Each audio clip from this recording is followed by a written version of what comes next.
Often when I'm speaking to people about physical fitness, I relate the evolution of fitness to working on cars. Now, stay with me on this. Fitness was basically launched into existence in 1960 when Dr. Kenneth Cooper wrote his very famous book called Aerobics. And this is when we started doing a deep dive and studying exercise physiology and understanding the benefits of exercise itself. But like working on your car, the advances that we've had in the automotive industry is likened to the advances we've had in exercise. It's gotten very technical, gotten very in-depth. And so we're going to attack a topic today that is now ubiquitous in the world of physical fitness, and that's dynamic stretching. Like many concepts in the realm of exercise science, it wasn't always this way. We're going to take a deep dive into the history, scientific studies, and benefits of dynamic stretching, especially the practice of and why it is so important to work with an exercise physiologist when attacking the subject of dynamic stretching today on the Personal Edge Fitness Podcast.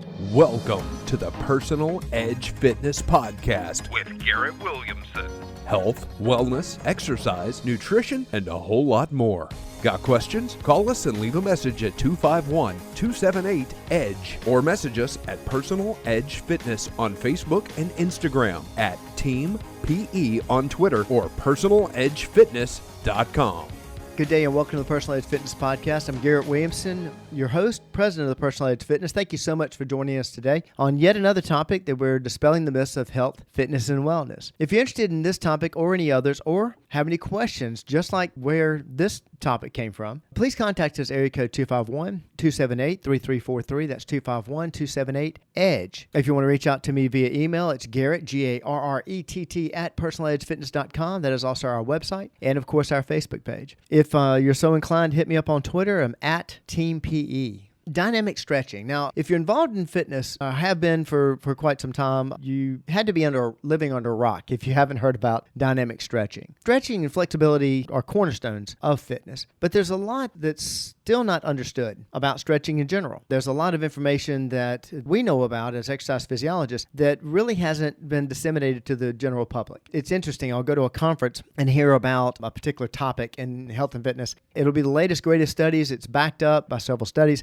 It is now becoming the practice that we use in working with our clients. But usually it doesn't make it out to the general public unless it comes from an exercise physiologist till a year or two later, if not longer. That's when I'll start seeing it in Wall Street Journal, New York Times, and they'll start actually going into these different practices. And stretching is one that's very near and dear to my heart. Having a background not only in exercise physiology, but also I was a pole vaulter, but I was a gymnast.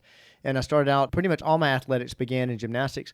And so flexibility was a large part of what I was involved in, what I taught. It's something that we do a lot of here at Personal Edge Fitness. As many of you know, we manually stretch all of our clients at the end of every single session. We have mat tables that is part of our practices. I'll keep calling it a cornerstone of fitness. But there's a different type of stretching out there that it's extremely effective, but most people don't quite understand it, and that is what is known as dynamic stretching. It's a new practice, relatively new, but I want you to know about it because it's something we're doing here on a regular basis, and there's actually classes that we offer about it, but I want you to understand what dynamic stretching is. The concept of dynamic stretching has evolved over the years. For a long time, static stretching, that's the basically going into a position and holding it for a while, where you hold a stretch for a period of time.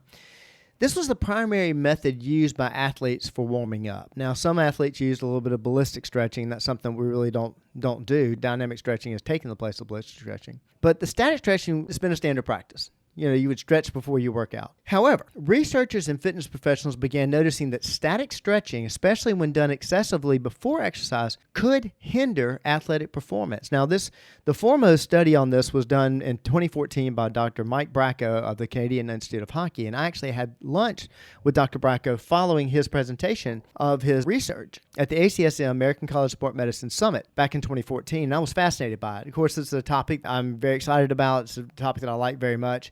And liked it so much, and he actually, when he's given his presentation, he has to talk about exactly what his studies found, what the research established in the study that he did. It was a rather comprehensive study, and actually the study was about whether or not static stretching aided performance or helped performance or hindered performance or had no effect on performance if you were to stretch before you exercised. because this has been a common practice for years. And at the end of the study, he had to conclude, because only on that initial study, that it was within the margin of error of whether or not it actually did hinder performance or it actually helped performance. And the fact that whether or not it actually helped performance, and mainly whether it hindered performance, like he said, was within the margin of error. So he really couldn't say conclusively that you shouldn't stretch before a workout, or if you should stretch before a workout. In listening to his presentation, you could hear how he was kind of leaning. And so after the talk, when several questions were asked of him, and you could hear the entire time he was kind of leaning against static stretching prior to exercise. So I figured that wasn't enough, and I actually went up and met him afterwards and ended up finding out that he didn't have any plans for lunch. So I took him to lunch and got this captured audience with, at the time, the foremost authority in exercise. And we discussed it, and I asked him point blank. And I said, Dr. Bracco, do you feel, if you were working with athletes, let's say you're in charge of a team, would you recommend static stretching before exercise? He said, no, absolutely not. I have to say that within the margin of error, that everything was still within the margin of error, but I believe subsequent studies will prove that static stretching prior to exercise actually hinders performance. And it made sense. The way he described it to me was very simple. It was one of those things where you kind of slap in your forehead, because he said, Garrett, when you're stretching, you lean into a stretch and stay into it very long. You're going to feel a burn. Of course. I mean, if you've ever done any kind of stretching, you're going to feel kind of a burn. You don't want to sleep in that position. You want to kind of get out of it. Well, he said that burn, think of where you felt that burn before. Well, of course, you felt that burn when you're doing resistance training, when you're lifting weights. You start feeling a burning sensation. Well, that's actually lactic acid. That's lactic acid being released because you are tearing muscle fibers. And that burn is there. It's the body's response to tell you, hey, you need to stop doing this. You're doing damage to the muscle. And I've said many times when we're actually working folks out, we're actually trying to, quote unquote, damage the muscle. We're trying to break that muscle tissue down so that the body builds it back stronger. And he said, okay, so if you're stretching before a workout, so you're tearing muscle fibers. Prior to tearing muscle fibers, well, don't you think that is kind of a recipe for injury? And it made perfect sense to me. He was nice enough when he got back to his office, and when I got back to Mobile, he actually mailed me his research. I found it fascinating. And of course, he was right. They've had subsequent studies that talked about static stretching and finding out now that we shouldn't do static stretching prior to a workout. So what should we have in place? We need to warm up. We need to do some sort of warm up. Well, this led to the introduction and subsequent popularity of dynamic stretching really late 20th century, sometime after his studies came out. And dynamic stretching involves moving parts of your body through a full range of motion, gradually increasing reach, speed, or movement, or both. I mean, speed and movement in a controlled manner. It's often used to mimic the movements associated with a particular sport or exercise. This makes it a valuable part of an athlete's warm-up routine. We actually have a warm-up routine that we post on our bulletin board for our athletes to do prior to their workout session. The effectiveness and benefits of dynamic stretching have been proven in various studies over the years. A study published in the Journal of Strength and Conditioning and Research in 2008 found that dynamic stretching led to increases in leg extension power compared to static stretching, which actually showed decreases in power. This led to authors to recommend dynamic stretching for warm-ups before physical activity, just like Dr. Bracco had. There was another study published in the Journal of Sports and Science Medicine. This actually came out in 2012, and it found that dynamic stretching improved overall agility performance as compared to static stretching or no stretching at all. That's why I like this study. It actually compared it to just no stretching at all. Did you have a benefit? And of course, dynamic stretching showed a benefit over static stretching and no stretching at all. The study concluded that, again, dynamic stretching may be favorable for athletes who participate in sports requiring agility, and very few sports don't require some sort of agility. Remember what I said about agility. Agility, dexterity, balance, they're all located in the same parts of the brain. In addition, a comprehensive literature review in Scandinavian Journal of Medicine and Science in Sports in 2012 supported these conclusions. They stated that dynamic stretching can improve power and agility performance and should be integrated in the warm-up routines of athletes. And these are just a few of the studies that are out there. Now, dynamic stretching offers an array of health benefits. It helps increase body temperature, promoting better circulation to the muscles and joints, which in turn helps, of course, improve performance and reduce injury.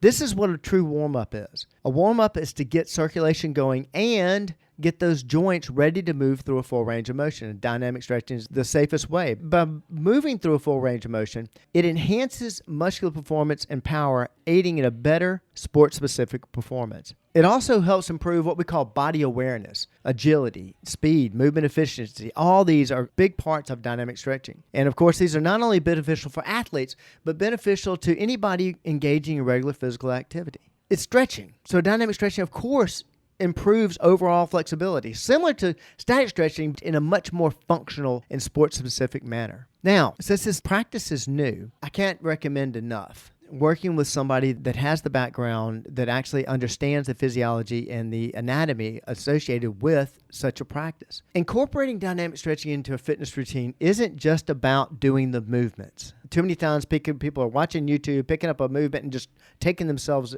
through it. It's doing them right. It's just like doing an Olympic lift. Olympic lifts are wonderful when done right. This is where the expertise of exercise physiologists comes in. As exercise physiologists, we're health professionals who have in-depth knowledge of a body's physiological response to exercise and the adaptations that occur with consistent training. We understand the body's limits, the capabilities, and can customize an exercise program, including dynamic stretching, to suit whatever your specific needs or goals are. Working with an exercise physiologist ensures that dynamic stretches that you perform are safe. They're suitable for your fitness level and beneficial to your specific activity or sport. There are certain dynamic stretching moves that we use for certain sports. And this is not only going to improve your performance, but of course it's going to help prevent injury. This has emerged as a crucial aspect of modern fitness routines, backed by ton of data. So it's something that you're going to see on a regular basis if you're not seeing it already. If you watch any professional sports team prior to a game, prior to even a practice, you're going to see dynamic stretching being used. We are such big fans of it. We do personal training, as you well know. We're a one-on-one and two-on-one personal training facility covering all aspects of health, fitness, and wellness. But dynamic stretching is one class that we offer. And we actually do it Facebook Live. Do it Facebook Live 10:30 on Tuesday and Thursdays. You can go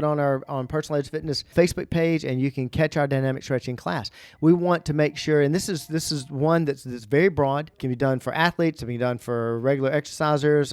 When you're actually watching the class online, you'll see we have all ages that are involved in dynamic stretching classes. It's very easy to move through these different movements. And of course, we have one of our degreed professionals teaching this class and giving you the right cues, telling you exactly what you're working on and what you're going through. I like to say that dynamic stretching is what yoga thinks it is. Now, I'm not knocking yoga. I think yoga is fantastic, but do keep in mind, yoga was born from spirituality. It wasn't born from exercise physiology. And again, fantastic practice. We've got staff members that love doing yoga, take part in yoga on a regular basis. Of course, they have the physiology. They understand what they're putting their body through, and they will not put their body into some strange position that isn't good for the joints and what have you. But if you want that type of increased movement, increased flexibility, and overall better health through that type of exercise, I highly, highly recommend dynamic stretching. It's like anything else that we do. It can be graduated. I mean, it can be done for the least exercised individual all the way up to our high-performance athlete. You can change the level of it. You can slowly step it up and increase the difficulty, increase the functionality of it if you're working with the right professional. If you have any questions about this, please reach out to me at area code 251-278-3343. That's 251-278-EDGE. You can also contact me via email at Garrett, Garrett, at personaledgefitness.com. Also, that's our Facebook page, Personal Edge Fitness. It's our website, personaledgefitness.com, and our Facebook page, Personal Edge Fitness, where again, Tuesdays and Thursdays at 10:30. And if you miss it, they stay on there for a while. You can contact Erica. She'll tell you exactly how long it is. But they stay on our Facebook page for a while. So if you're not able to watch it at 10:30, hey, catch it another time. Highly recommend it. And if you have any questions, contact us about it, because dynamic stretching is a fantastic practice. I'm impressed with what my staff has done with dynamic stretching and the different ways they're able to adapt it to every single exercise that comes to Personal Edge Fitness, because that is one way, like all the things we do with the professionals that we have on staff, that we help you reach your level of wellness. Thank you so much for joining me, and I hope to see you next time. Thanks for listening to the Personal Edge Fitness Podcast with Garrett Williamson.